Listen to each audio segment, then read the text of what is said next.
दोस्तों, भारत से पाकिस्तान तक इस बात को लेकर हलचल चल रही है कि मोस्ट वांटेड आतंकवादी दाऊद इब्राहिम को जहर देकर मार दिया गया है। दाऊद को जहर देने के बाद ये सवाल उठ रहा है कि पाकिस्तान के कराची में मंत्रियों से भी ज्यादा सुरक्षा रहने वाले अंडरवर्ल्ड डॉन के साथ आखिरकार किसने ऐसा किया होगा। वो कौन सी शक्तियां हो सकती है जो दाऊद को उसके घर के भीतर जहर दे सकती है। इसके पीछे खुद पाकिस्तान की कोई नई एजेंसी तो नहीं है या फिर भारत और अमेरिका में से किसी एक का हाथ तो नहीं है। ये सवाल लोगों के मन में है और इसके लिए कई तरह की थ्योरी चल रही है। इससे सबसे ज्यादा शक पाकिस्तान की सेना की ओर जा रही है। इसे कुछ लोग बीते करीब 2 सालों में मारे गए पाकिस्तानी आतंकवादियों से जोड़ रहे हैं। इसमें रियाज अहमद, शाहिद तलीब, ख्वाजा शाहिद और अब्बू अंजाला के नाम शामिल है, जिसमें से कुछ लोगों को जहर भी दिया गया था। पाकिस्तान में छिपे ये सभी आतंकवादी भारत के मोस्ट वांटेड लिस्ट में शामिल है। हालांकि ना तो पाकिस्तान ने भारत पर आरोप लगाया और ना ही भारत ने इस पर कुछ कहा, लेकिन ये थ्योरी चल रही है कि भारत के दुश्मन को चुन चुन कर मारा जा रहा है। दाऊद भी भारत के मोस्ट वांटेड क्रिमिनल में से एक थे। उसको भी जब जहर देने की बात सामने आई तो इसलिए इस मामले को दूसरे आतंकवादियों की मौत से जोड़ा जा रहा है। दाऊद को जहर देने के पीछे पाकिस्तान की सबसे बड़ी ताकतवर संस्था उसकी सेना पर शक सबसे ज्यादा की जा रही है। ऐसा माना जाता है कि भारतीय एजेंसियों के दाऊद तक पहुंचने के डर से पाकिस्तानी सेना ने ऐसा काम किया होगा। पाकिस्तानी सेना को डर था कि भारत की एजेंसियां दाऊद को उठा लिया तो वह दुनिया के सामने एक्सपोज हो जाएंगे। ऐसे में संभव है कि दुनिया के सामने बेइज्जती से बचने के लिए उसे दाऊद को ही खत्म करने के लिए कदम उठाया होगा। कई लोग तो इसे पाकिस्तानी सेना और ISI पर इल्जाम लगा रहे हैं, क्योंकि लंबे समय से दाऊद इन दोनों के इशारे पर ही काम कर रहे थे। ऐसे में मुमकिन है कि दोनों संस्थाओं से बहुत से काले कारनामे के राज दाऊद के पास पता होंगे, जिनके खुलने के डर से उन्हें दाऊद को खत्म करने के लिए उकसाया होगा।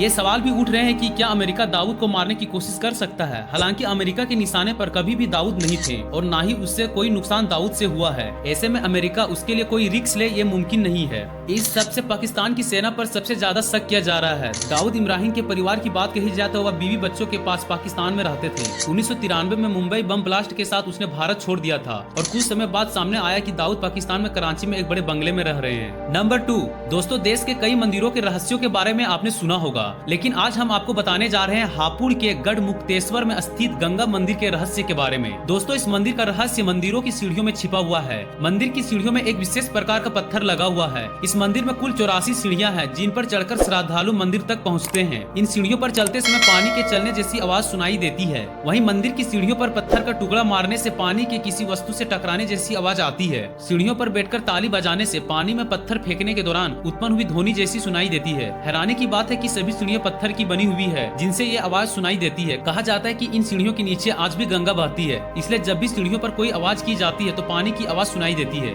यहाँ के रहने वाले लोग बताते हैं कि सैकड़ों वर्षों से स्थित इस मंदिर की सीढ़ियों को छूकर गंगा माँ बहती थी, लेकिन जैसे धीरे धीरे विकास हुआ तो गंगा की दूरी इस मंदिर से काफी बढ़ गई है। हालांकि बरसात के समय जब गंगा का जलस्तर बढ़ता है तब आज भी माँ गंगा इस गंगा मंदिर की सीढ़ियों को छूती भी निकलती है। छोटी सी पहाड़ी पर बसे इस मंदिर तक पहुँचने के लिए भक्त 84 सीढ़ियों चढ़कर मंदिर तक पहुँचते हैं। मंदिर की इस सीढ़ियों की आवाज सुनने के लिए भक्त दूर दूर से आते हैं। नंबर 3, दोस्तों, भागदौड़ भरी इस जिंदगी में जब कहीं शांति मिलती है तो लगता है कि यहाँ कितना सुकून है। लेकिन सोचिए, अगर आपको इस दुनिया के सबसे शांत कमरे में पहुँचा दिया जाए तब आपको कैसा लगेगा। इस कमरे में जाते ही लगेगा जैसे कि आप पृथ्वी से बाहर चले गए हो। ऐसा इसलिए क्योंकि इस कमरे में आपकी सांसें भी बहुत तेजी से सुनाई देगा। कहते हैं कि अगर आप इस कमरे में एक पिन भी गिराते हैं तो ऐसा लगता है कि कोई बर्तन एक साथ गिरकर टूट गए। दोस्तों, यह कमरा वाशिंगटन के रेडमंड परिसर में मौजूद माइक्रोसॉफ्ट हार्डवेयर में बना हुआ है। ये कमरा इतना शांत है कि इसका नाम गिनीज वर्ल्ड रिकॉर्ड में भी दर्ज है। आपको जानकर हैरानी होगी कि इस कमरे की आवाज -20.33 डेसिमल मापी गई है। इस कमरे की दीवार की बात करें तो इसमें 6 लेयर बनी हुई है। एक दीवार लगभग 1 फीट मोटी है, जबकि इसकी लंबाई की बात करें तो वो लगभग 21 फीट है और इसका फर्श और छत फाइबर के गिलास से बनाया गया है। दुनिया के सबसे शांत कमरे की एक खास बात यह है कि यहाँ कोई चाहकर भी 1 घंटे से ज्यादा रुक नहीं सकता है। दरअसल अब तक इस कमरे में रुकने की काफी लोगों ने कोशिश की, लेकिन 45 मिनट से ज्यादा कोई इस कमरे में ठहर नहीं पाया। जिस व्यक्ति ने इस कमरे में 45 मिनट बिताया उसके मुताबिक इस कमरे में आप खड़े नहीं रह सकते हैं। यहाँ जैसे ही 40 मिनट के करीब बीतता है तो वह व्यक्ति अपने आप में भ्रमित महसूस करने लगता है और साथ ही साथ आपके सामने सब कुछ धुंधली भी नजर आने लगती है और आप अपने आप को काबू नहीं कर पाते हैं। वैज्ञानिकों का कहना है कि इस कमरे की बनावट बेहद ही अजीब है। फाइबर ग्लास की वजह से इस कमरे की कोई भी आवाज गूंजती नहीं है। इसके साथ ही इस कमरे को स्टील और कंक्रीट के एक घोंसले की तरह बनाया गया है। सबसे बड़ी बात है कि इस कमरे को कंपन मुक्त बनाया गया है, मतलब यहाँ आवाज की तरंगे कंपन नहीं कर पाती है। कहते हैं कि इस कमरे में आप अपनी गर्दन घुमाते हैं तो इसकी गति को महसूस कर सकते हैं। इसके साथ ही साथ अपने ब्लड सर्कुलेशन की आवाज भी महसूस कर सकते हैं।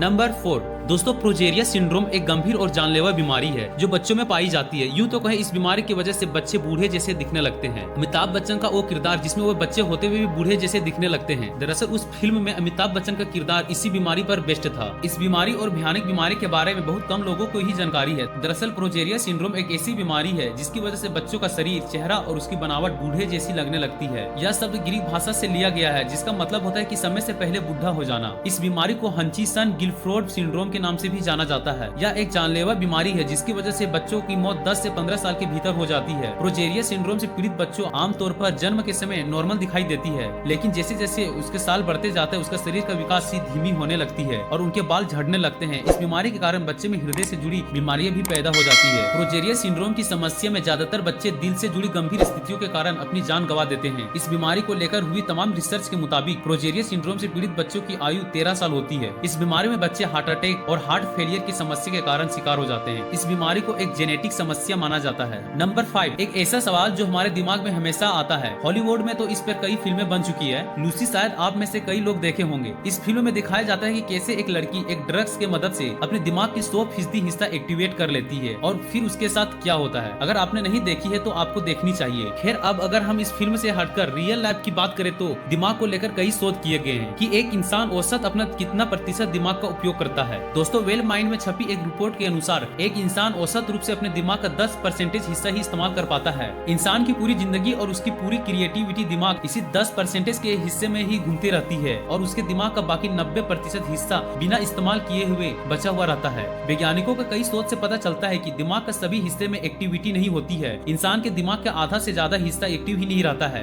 fMRI के वैज्ञानिक ने एक नए शोध में पाया कि जब इंसान अलग अलग तरह के दिमाग टास्क को परफॉर्म करता है तो उसके दिमाग में ब्लड सर्कुलेशन और ऑक्सीजन लेवल बढ़ जाता है और दिमाग तेजी से काम करता है। इससे यह सिद्ध हो जाता है कि अगर आपको अपने दिमाग तेज चलाना है तो उसे दिमागी कसरत कराना ही होगा। एक्सपर्ट कहते हैं कि एक इंसान का दिमाग उसके शरीर में हर रोज लगभग 20% एनर्जी को सोख लेता है और सोचने तक दिमाग के 20% एनर्जी का इस्तेमाल होता है। तो दोस्तों, उम्मीद करता हूँ कि यह वीडियो आपको इन्फॉर्मेटिव लगा होगा। ऐसे ही वीडियो के लिए हमारे चैनल को लाइक, शेयर, सब्सक्राइब करना ना भूलें।